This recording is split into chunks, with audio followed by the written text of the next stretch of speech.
সবাই মিলে জয় জয় যাও ভাই। তাহলে গুরুদেব আমরা প্রথম শব্দটা মহাজনের যে পদে বলেছেন, জয় জয় শ্রী গুরু প্রেম কল্পতরু অদ্ভুত জাত প্রকাশ।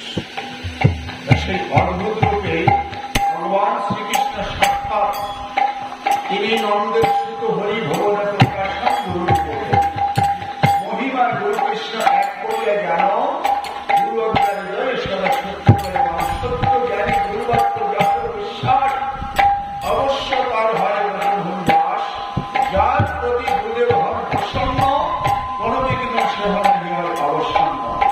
এই ভজন তত্ত্বটা গুরুদেবকে প্রসন্ন না করতে পারলে ভজনে কোন উন্নতির কোন রাস্তা সেটা তৈরি হয় না। এটা আমাদের বিশেষ করে মনে রাখতে হবে। মহৎ সাধুগুরু বৈষ্ণব মহতের কৃপাবিনী কার্য সিদ্ধি নয়, সাধুদেব সিদ্ধ নয় গুরু কৃপাবিনী। তাহলে আমরা শাস্ত্র বললেন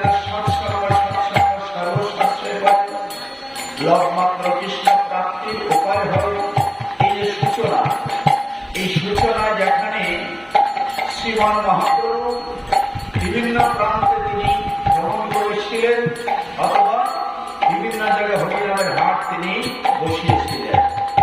তাই হরিরামের হাটটা সেখানে বেচা কেনা শব্দের অর্থ যদি ভক্তি কোন সম্পদ কোন ভক্তি হৃদয়ের মানে যদি উৎপাদন হয় তবে সেটা আপনি অবশ্যই সেই হরিনামের ঘাটে বেচা কেনা এবং অধিকার আপনি প্রাপ্তি হতে পারে। কারণ ভক্তি থাকলে হরিকথা কৃষ্ণকথার শ্রবণের জন্য তাদের বিশেষ একটা দক্ষতা হৃদয় তৈরি হয়।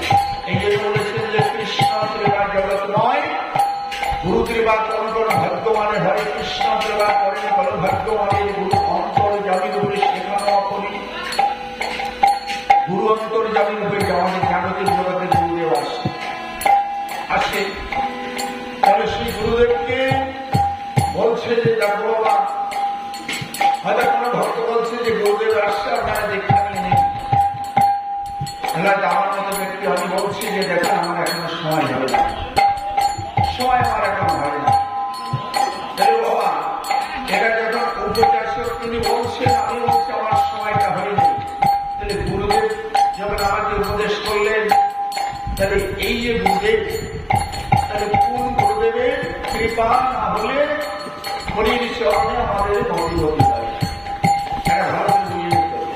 এই জন্য বলেছেন যে কেহ বাক্যে কেহ করে নদীর প্রভাবে কাষ্ট নানা ধরনের সদা করে পদার্থ ঘর্ষণ করে তাহার যেন অবগতি হয়। এটা আমাদের কেন হচ্ছে?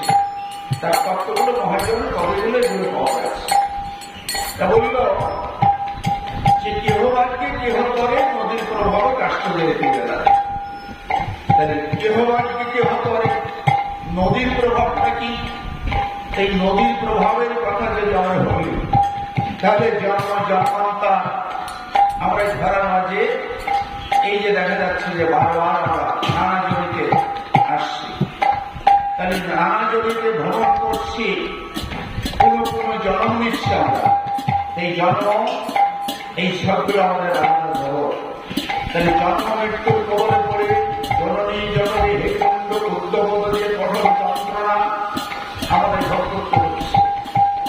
তাহলে ভোগ করে আমরা ভগবান শ্রীকৃষ্ণ অর্জুন জিজ্ঞাসা করেছিল ভগবানের কাছে যে হে এবং আমার মনের যে পিপাসা রাখছি সেখানে নিবেদন রাখছি। কি বললেন? বললেন যে সারা জন্ম জীবটি এরকম শুধু ভ্রমণই করবে, এদের কোন ভক্তির কোন উপায় আছে প্রভু? তা বললেন যে অবশ্যই আছে। তাহলে যারা নাকি আমার শ্রীচরণে এবং মন প্রাণ সমর্পণ করে দিয়ে যদি আমার স্মরণ নেয়, তবে সেই জন্মের কবল থেকে সে মুক্তির রাস্তাকে তৈরি হয়। তা এই কথা যখন বলেছেন তখন বলে যাওয়ার এই যে মন জীবাত্মা এ কঠিন, একে আমি নিয়ন্ত্রণে রক্ষা করতে পারি না, অবাধ্য হয়ে চলে। তাহলে তখন বললো তোমার অবাধ্য করতে হবে। এই যে আমাদের সমাজের লোকেরা সনাতন ধর্ম অবলম্বী, এই সনাতন ধর্ম অবলম্বী এবং আমাদের কর্ম যে ক্ষমতা যেগুলো তার ভিতরে বিপরীত আমরা কর্মগুলো করে যাচ্ছি, যেটা করার জন্য আমরা এসেছি সেটা আমাদের হচ্ছে না।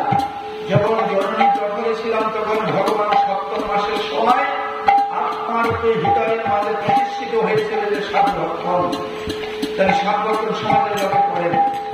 তাহলে আপনার সংসার ধর্মটা কিভাবে করতে হবে সেটা হচ্ছে ব্রহ্মা, যিনি প্রপঞ্চ জগৎ সৃষ্টিকর্তা ব্রহ্মা, তার চরণে আপনারা চরণ নিলে বুঝতে পারবেন যে আমাদের জন্ম এবং মৃত্যু ভক্তি দিয়ে মুক্তি পেতে হলে সৃষ্টি রহস্যটা যদি সৌন্দর্য করতে হয়, তাহলে সেই গাছের ফল এবং হচ্ছে আমাদের সন্তান মানব বৃক্ষ। এই মানব বৃক্ষের ফল সুন্দর করতে হলে ব্রহ্মা দিয়ে পথ অনুসরণ করেছিলেন। এই জড়জগতে আপনারা বলবেন যে আমরা বাবা আমরা সংসারে আছি, তাহলে সংসার ছাড়া তো কেউই বাবা বিষয় বাসনা বিলাসী হিয়াই জন্য চড়াইবার না করিলে উপায়। তাহলে আমাদের উপায়টা কি? ওই জন্মে জন্ম এবং সপ্তম মাসের সময় আপনার যে হৃদয় বা ভগবানের সত্তা শক্তি আমাদের হৃদয়ে প্রতিষ্ঠিত হয়েছিল। তাহলে তখন তো এই মাতৃদেবীর সাত ভক্তনে তাকে কি কি দেওয়া হয়েছিল? তাহলে ভগবান তখন অনুভূতি করলেন যে বিষয়টা কি। তাহলে তখন যে সাত ভক্তকে আপনারা করাচ্ছেন, ওই সন্তান তার মায়ের গর্ভে আছে এবং সে লালসাধার হয়েছে। লালসা কি বললো? ভালো মন্দ কিছু আমি খেতে চাই বাবা, মাগো আমার কিছু দিতে হবে। তাহলে তার জিহ্বার লালসাকে বললাম, জিহ্বার লালসায় যে ইতি ইতি ভাই কৃষ্ণধার করানো যে কৃষ্ণ হয়, কৃষ্ণধার করানো মানে কি লালসাযুক্ত একটা বিষয় আছে। তাহলে বললো যে কলিজীবের অল্পায়ু লালযুক্ত মন চিত্ত চঞ্চল আর সুতীক্ষ্ণ বুদ্ধি হ্রাস পেয়ে গেছে। এই সুতীক্ষ্ণ বুদ্ধিটা আমার মদকের ভিতরে নেই। সেই বস্তুটা কি? তাহলে সেই বস্তুটাই বললো যে ঈশ্বর তত্ত্ব। সনাতন গোস্বামী জিজ্ঞাসা করেছিলেন মহাপ্রভুর কাছে যে প্রভু আমি কে? তাহলে মহাপ্রভু যখন এক কথায় ওনাকে বুঝিয়ে দিয়েছিলেন যে আমি নিত্য কৃষ্ণ দাস, কাহা বলে গেল সেই কারণে মহাপ্রকাশ করার লাভ দিল। এই যে আমাদের দুঃখ কষ্টের প্রবলটা এইভাবে চলে আসছে, আমাদের আত্মাটা অবগত এইভাবে হয়ে যাচ্ছে। ব্রহ্মার সৃষ্টিকর্তার যে নীতি সে নীতি আমরা কষ্ট। তাহলে ব্রহ্মা 100 বছর ধরে তপস্যা করার পরে তারাকে সৃষ্টি জগতে অধিকার প্রাপ্তি করছিলেন। নারায়ণ দেবী বললেন যাও এই প্রপঞ্চ জগৎ যখন সৃষ্টি করবে তখন তোমার এই প্রপঞ্চ জগৎ সৃষ্টি করার তাদের সেই জন্য মানুষ প্রাণী তাদের উদ্ধারের জন্য তোমাকে বেদ মন্ত্র গায়ত্রী এটা তোমাকে আগে শ্রবণ করে তোমাকে তপস্যা করতে হবে, তারপর তুমি সৃষ্টি কার্যে যাবে। তাহলে আমাদের সমাজটা ভালো করে লক্ষ্য করবে। আজকে আমার ছেলে কথা শুনছে না, মেয়ে কথা শুনছে না, স্ত্রী শুনছে না, আমি নিজেও শুনছি না। পাড়া প্রতিবাসী বন্ধু বান্ধব এদের সঙ্গে আন্তরিকতা নেই, সমাজের অবনতির লক্ষণ। এগুলো তৈরি হলো কোথা থেকে বাবা? কোথার থেকে তৈরি হয়েছে? এটা আমার আপনারই কর্ম, আমার আপনার কর্ম।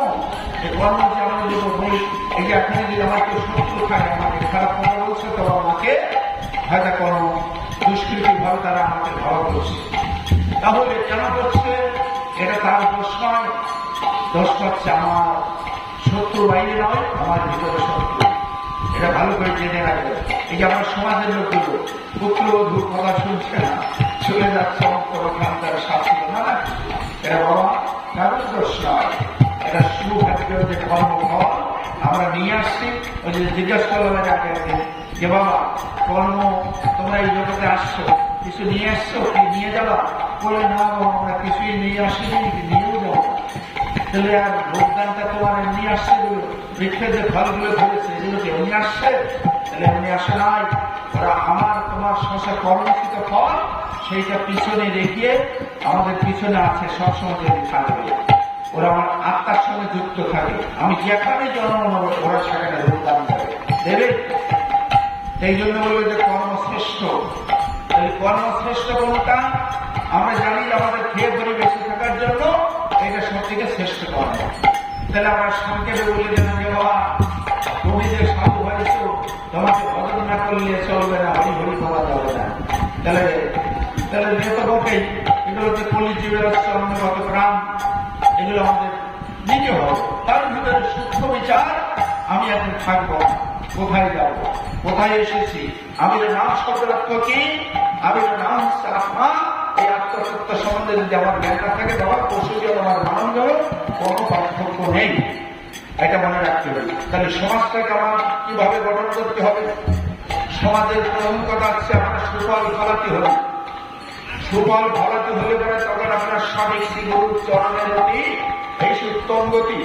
মহাজন মানে এক বাক্যে বলে গেছে, শ্রী গুরু চরণের অতি এই উত্তম গতি, যে প্রসাদে পুরে সর্ব আশা, তার কোন আশা বাসা হৃদয়ে আর থাকিবে না। তার আশাটা কি হবে?